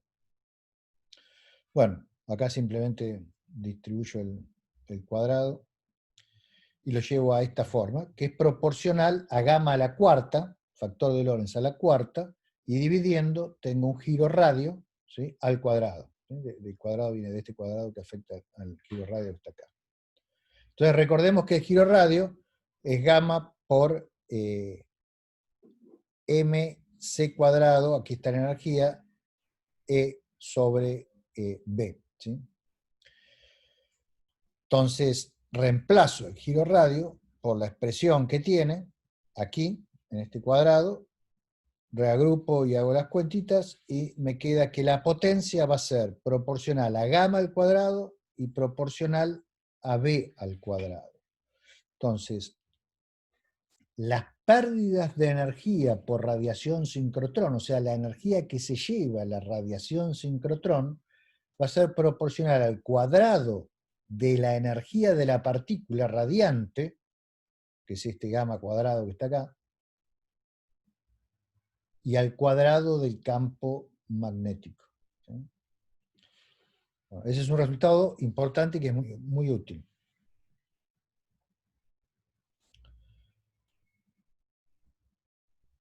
Bien, aquí no tuve en cuenta que puede haber un ángulo entre la velocidad de la partícula y la velocidad del campo magnético diferente de 90 grados. O sea, puede ser que la partícula tenga una componente de velocidad respecto del campo magnético, por lo tanto, en vez de moverse simplemente en una órbita circular alrededor de la línea de campo, se mueva en una hélice. ¿Sí? Bueno, si le llamo al ángulo entre la velocidad de la partícula y al campo magnético alfa, la fórmula anterior la puedo escribir de esta manera, donde introduje el radio clásico del electrón, que se define como la carga del electrón al cuadrado sobre la masa en reposo del electrón. ¿Sí? M del electrón, C cuadrado. La energía en reposo del electrón. Bueno, entonces me queda esta expresión para la potencia, donde aquí M, esta M es la masa de la partícula que tiene la carga E. ¿Sí? Ahora, fíjense que si aquí yo calculo la potencia radiada para un electrón, bueno, esto, digamos, me queda M sobre M es 1, ¿sí? Pero si pongo la masa de un protón, acá me queda 1 sobre 1000, pero lo tengo al cuadrado. Entonces la potencia que pierde un protón es 1.000.000 de veces menos que la potencia que pierde por este mismo mecanismo al mismo campo magnético un electrón. Entonces, en general, no siempre, pero en general, las pérdidas radiativas por radiación sincrotrón para protones son bajas o incluso despreciables. ¿Sí? Digo, en general, pues puede ser que gamma sea muy, muy grande, o B sea muy, muy grande, entonces ahí tengo que tener en cuenta cómo es que los protones contribuyen también a la radiación sincrotrón total generada. Pero si B es relativamente bajo y gamma es un número normal, normal significa 10 a la 3, 10 a la 4, 10 a la 5, entonces la potencia para los protones suele ser despreciable en radiación sincrotrón. Bien. Bueno, puedo escribir entonces de esta manera las pérdidas que sufre una partícula de masa m y carga E en un campo magnético B, cuando la partícula tiene una energía con un factor de Lorentz gamma y el ángulo de movimiento entre la velocidad y la línea de campo magnético es alfa. Esta es la energía que se va de la partícula en fotones, ¿sí?, producidos por mecanismo sincrotrón, que no es otra cosa que la aceleración del electrón o de la partícula cargada por la fuerza de Lorentz. ¿Sí? No es otra cosa que eso. Bien. Puedo introducir la sección eficaz de interacción electromagnética, que depende solamente de la masa del electrón y la carga del electrón y la velocidad de la luz. La sección eficaz de Thomson, que es del orden del radio clásico del electrón al cuadrado por pi, básicamente, y eso es de 6 por 10 a la menos 25 centímetros al cuadrado. Y entonces, digamos, puedo también integrar sobre todos los ángulos una distribución isotrópica de ángulos. Supongamos que tengo partículas que están moviéndose en cualquier dirección respecto a la línea de campo magnético, entonces puedo promediar sobre el ángulo, ¿sí? Suponiendo una distribución isotrópica, la probabilidad, en ese caso, para un ángulo dado, entre 0 y pi, es proporcional al seno del ángulo. Entonces, cuando promedio, bueno, me aparece acá este 4/3 que está en la fórmula, y puedo escribirla utilizando la sección eficaz de Thomson, de esta manera que es más sencilla y más fácil de acordarse, ¿sí? A las pérdidas sincrotrón. Fíjense que aquí U magnética es la densidad de energía magnética, que es B cuadrado sobre 8pi, ¿sí? Que ya lo hemos visto en el pasado varias veces. Eso en unidades CGS, ¿sí? Da en ergios por centímetro, sobre centímetro cúbico. Entonces, el B cuadrado lo absorbí acá en la densidad de energía magnética U, esta que está aquí. Entonces, fíjense que las pérdidas por radiación sincrotrón son proporcionales a la densidad de energía magnética y proporcionales al cuadrado de la energía de la partícula.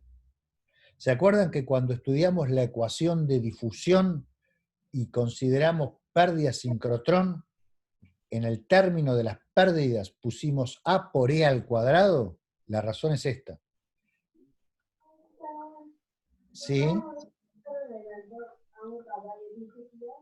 Ay, se escucha recontra mal. No oigo nada. ¿Alguien oye mejor que yo? No, no se entiende mucho. Entonces, si no se entiende y quien está preguntando nos oye, escribíla en el chat y que alguien me la lea, ¿sí? Porque por ahí tenés un problema con el micrófono.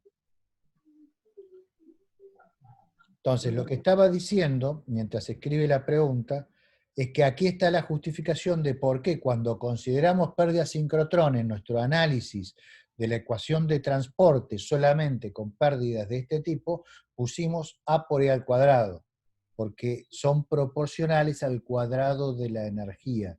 Y estamos resolviendo la ecuación de transporte en función de la energía, ¿sí? La energía de la partícula, ¿se entiende? ¿Sí? Bien. También escribirlo en esta forma es útil porque rápidamente nos muestra cómo este término es muy pequeñito para el caso de los protones, ¿sí?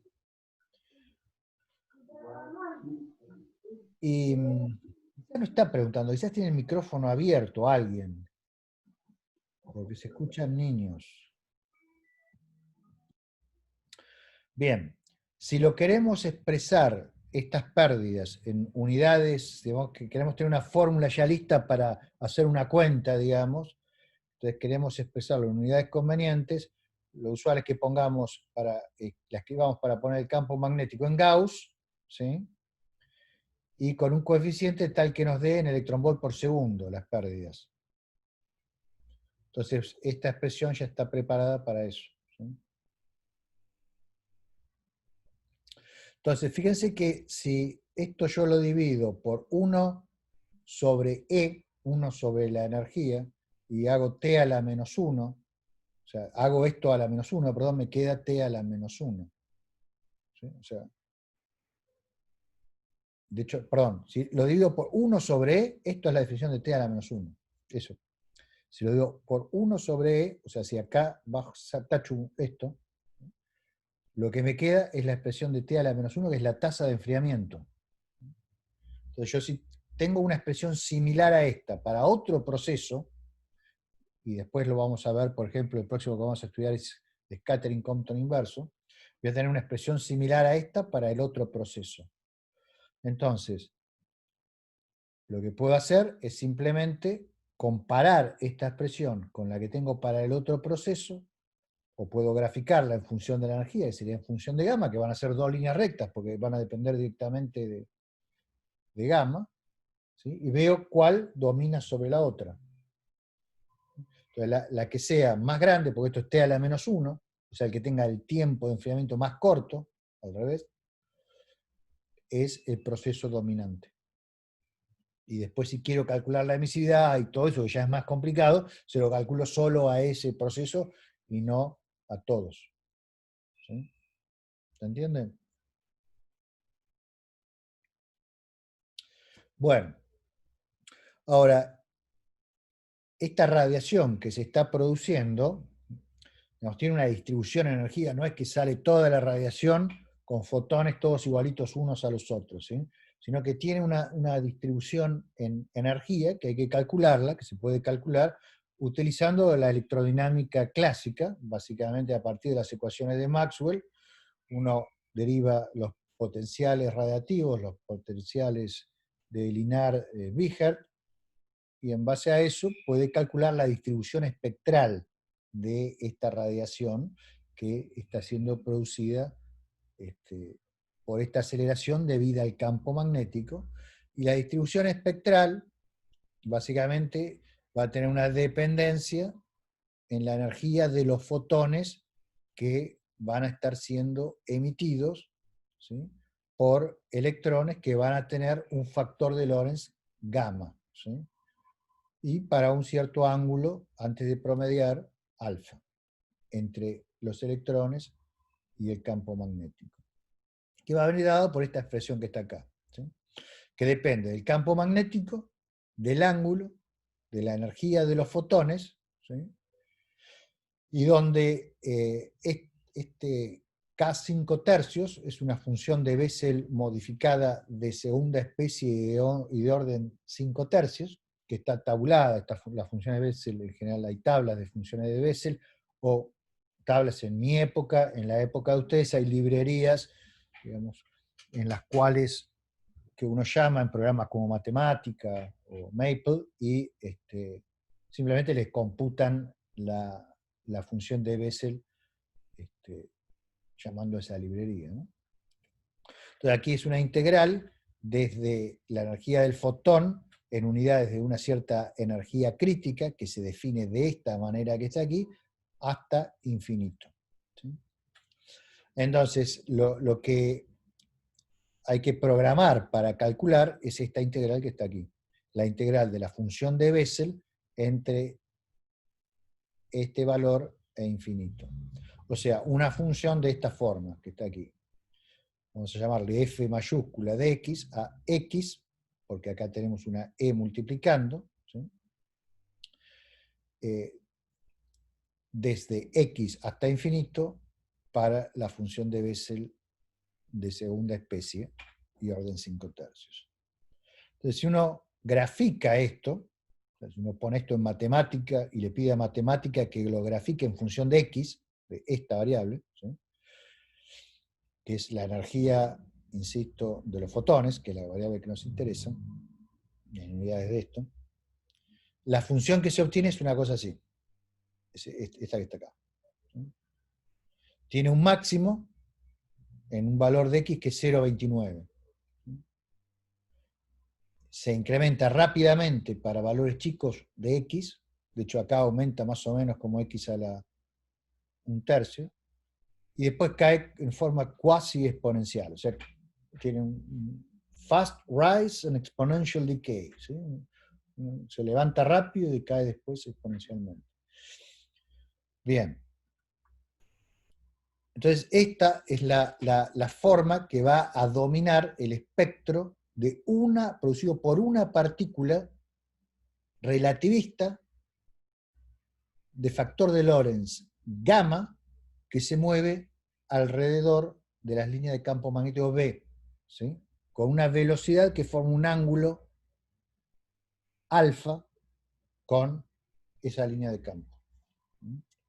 Entonces, cada electrón que va a andar por ahí, interactuando con el campo, va a producir un espectro que va a tener esta forma, ¿sí?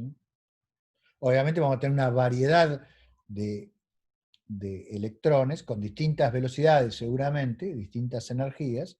Entonces el espectro final va a ser la suma de todas las contribuciones de cada uno de esos electrones que van a formar la población de partículas que va a emitir la radiación sincrotrón incoherente, porque cada uno va a emitir en su propia fase, ¿no? Bien, ahora, para hacer las cuentas más fáciles, hay algunas aproximaciones que son muy útiles. Por ejemplo, esta función que definimos como f de x, recién, y que es x por la integral entre x e infinito de la función de Bessel, se puede aproximar muy bien por una función que se puede calcular con una calculadora de esas modernas, modernas, ya existen hace 30 años, ¿no? Que permite, digamos, hacer integrales muy sencillas, ¿no? Que es x a la 1/3 por e a la menos x. Esta es la parte, para x chica domina esta parte, crece como x a la 1/3, que es lo que le dije recién. Y esta parte de acá decae en forma que prácticamente es una exponencial. Entonces, e a la menos x la parte donde domina la caída. O sea, para x chico domina el primer factor, para x grande domina el segundo factor. Y esta constante multiplicativa, para que se ajuste a lo que da esto, es 1,85. Entonces, si ustedes usan esta función, ¿sí?, el espectro les va a quedar casi igual. Fíjense, aquí está graficado en esta figura el espectro exacto, o sea, resolviendo numéricamente esta integral, que es la línea continua, y punteado está usando esta aproximación que les doy acá, que es muy sencilla, x a la 1/3 por e a la menos x. ¿Sí? Punteado. Fíjense que prácticamente están superpuestos, son casi iguales. La diferencia es del 1% nada más, en el intervalo entre, digamos, para x entre 0,1 y 10, 2 órdenes de magnitud en x, que es, digamos, esta partecita de acá, ¿no? Entonces, tranquilamente, para la mayor parte de los cálculos que tengan que hacer, por ejemplo, en las prácticas, o incluso si ustedes tienen que hacer ya profesionalmente en algún momento algún cálculo y no tienen que ser demasiado exquisitos, o sea, una precisión del 1% está bien para ustedes, tranquilamente pueden utilizar esta fórmula que está acá, ¿sí? Y esta fórmula la ponen aquí, en vez de esto que está aquí, o sea, en vez de esto, y les da prácticamente lo mismo. O sea, la aproximación es válida con un error de apenas el 1%. Entonces, eso es muy útil, es algo para tener en cuenta, y ya lo practicarán en las prácticas, ¿no? Bueno, y la energía máxima, que corresponde a este espectro producido por un electrón, con un ángulo alfa y con un factor gamma de Lorentz en un campo magnético B, la energía máxima, que dijimos que estaba 0,29, ¿sí?, en el eje de la energía, o sea, esto es 0,29 de esa unidad que definimos antes, que le llamamos EC. Si esto lo pasamos a unidades, digamos, convenientes, que den en mega electron volt, tenemos esta expresión que está acá, ¿sí? O sea que la energía máxima es del orden de 5 por 10 a la menos 15, la masa, aquí, esta es la masa del electrón sobre la masa de la partícula, pero si es un electrón, esto es 1 directamente, el campo magnético en Gauss y el factor de Lorentz al cuadrado. Por ejemplo, un electrón con un factor de Lorentz de, digamos, 10.000, ¿sí? Supongamos que esto es del orden de 1, campo magnético, digamos, pongamos campo magnético típico de un remanente de supernova, por decir algo. Bueno, un remanente de supernova tiene un campo de miligauss, ¿sí? 10 a la menos 4 en realidad, 0,1 miligauss, 10 a la menos 4. 10 a la menos 4 acá, y acá dije 10 a la 4. 10 a la 4 al cuadrado y 10 a la 8, con este 10 a la menos 4 me queda un 10 a la 4, me queda 5 por 10 a la 11. 5 por 10 a la 11 mega electronvolts, ¿sí? Ahora, si paso a electronvolt, este número, voy a tener un 10 a la 6 acá, ¿sí? Tengo un 10 a la 6, con esto me va a quedar un 10 a la menos 11, ¿sí? Eso va a emitir en electronvolts, ¿sí? Eso es radio, va a estar en el régimen de radio. Acuérdense que el óptico está en 0,1 electronvolt. Entonces, básicamente en campos magnéticos como los que hay en el medio interestelar o en fuentes extendidas, la radiación sincrotrón va a producir el pico en radio. O sea, es un mecanismo eficiente para producir radioondas no térmicas, ¿sí? De ahí que la radioastronomía sea extremadamente útil en la investigación de partículas radiactivas, relativistas, a pesar de que intuitivamente uno diría, pero ¿cómo? Las ondas de radio son el extremo de bajas energías del espectro. ¿Cómo puedo utilizar la radioastronomía para estudiar astrofísica de altas energías? Sí, porque como estamos viendo, el factor de Lorentz que puse ahí correspondía a una partícula relativista. Y esto es radiación no térmica. Pero el mecanismo es tal que, porque los campos magnéticos son débiles, me está dando radiación en el rango de radio. Entonces puedo utilizar radio para hacer inferencias sobre partículas que tienen energías enormes, ¿sí?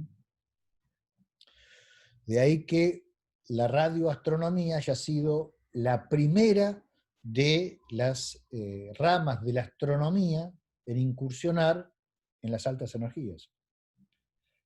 Los remanentes supernova, las primeras fuentes de rayos cósmicos en la galaxia, fueron postuladas debido a las observaciones que se hicieron en radio de ellas.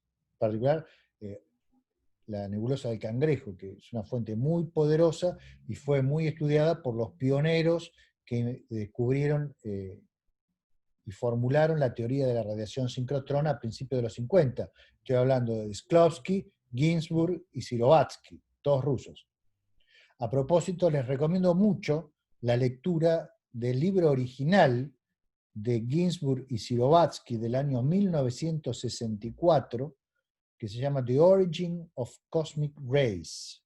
Ustedes dirán, bueno, pero es un libro que, o sea, más viejo que la escarapela, de hecho tiene la misma edad que yo ese libro. Sí, pero es un libro que aún hoy se lee con enorme provecho. Y digamos, muchas de las cosas que ellos pensaron cuando descubrieron todo esto, aún son válidas. Se los recomiendo fuertemente ese libro, The Origin of Cosmic Rays, de Ginzburg y Sirovatsky. Ginzburg, como ustedes saben, fue premio Nobel de Física, pero no se lo dieron por sus trabajos en rayos cósmicos, sino que se lo dieron por ser junto con Landau, que fue alumno suyo, por descubrir, Ginzburg fue alumno de Landau, al revés, Ginzburg fue alumno de Landau, por descubrir la superconductividad. Bien. Bueno, y ahora, digamos, todo esto que dijimos hasta ahora es para una partícula. Entonces lo que tendríamos que estudiar es qué pasa si de un montón de partículas, ¿sí? Pero me parece que es un buen lugar para que ustedes asimilen lo que estuvimos viendo, y la clase que viene arrancamos con el problema de cómo generalizar lo que hemos discutido para un electrón a una población de electrones, y así ver cómo podemos llegar a calcular cómo es el espectro que podemos esperar de una fuente de radiación sincrotrón y cómo es la emisividad de esa fuente. Entonces, para la clase que viene, les sugiero que repasen un poco todos estos conceptos, porque son muchas cosas nuevas, los conceptos, digamos, de intensidad, de flujo, de densidad de energía, densidad de partículas, camino libre medio, sección eficaz, etc. Concepto de emisividad, y lo que vimos de radiación sincrotrón para una partícula. Y procedemos a generalizar para muchas partículas y a estudiar el espectro de la radiación sincrotrón que nos debe llevar de las fuentes donde haya partículas relativistas y campos magnéticos, que como vimos son casi omnipresentes. Entonces, los campos magnéticos, donde haya partículas relativistas va a haber radiación sincrotrón, y por eso es un excelente trazador, la radiación sincrotrón, de la presencia de un acelerador de rayos cósmicos, porque los electrones, cuando se empiecen a acelerar, Si hay un campo magnético que produce la aceleración, también se van a empezar a enfriar y van a delatar a la fuente. ¿Sí? Así que bueno, esas cosas las vamos a ver la clase que viene. Preguntas.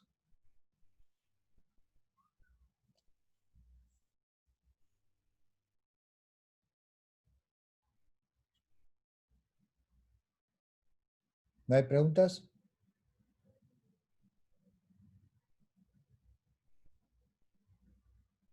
Yo estoy tentado a pedirles que a todos que prendan las cámaras para ver si están dormidos o están despiertos, ¿no? Pero bueno, voy a hacer un acto de fe, el salto de fe. Estamos despiertos. Estamos despiertos todos. Ahí Acá hicieron todos estamos, acá así, estamos. se hicieron así. Sí. Bueno, muy bien. Entonces, si no hay preguntas para la próxima, seguimos entonces con este tema de la radiación sincrotrón generalizando a muchas partículas, ¿sí? Nos vemos el jueves entonces, ¿sí? Hasta luego. Bueno, hasta el jueves, Gustavo. Hasta luego, muchas gracias. Hasta luego, Gustavo, gracias. Gracias. Hasta el jueves.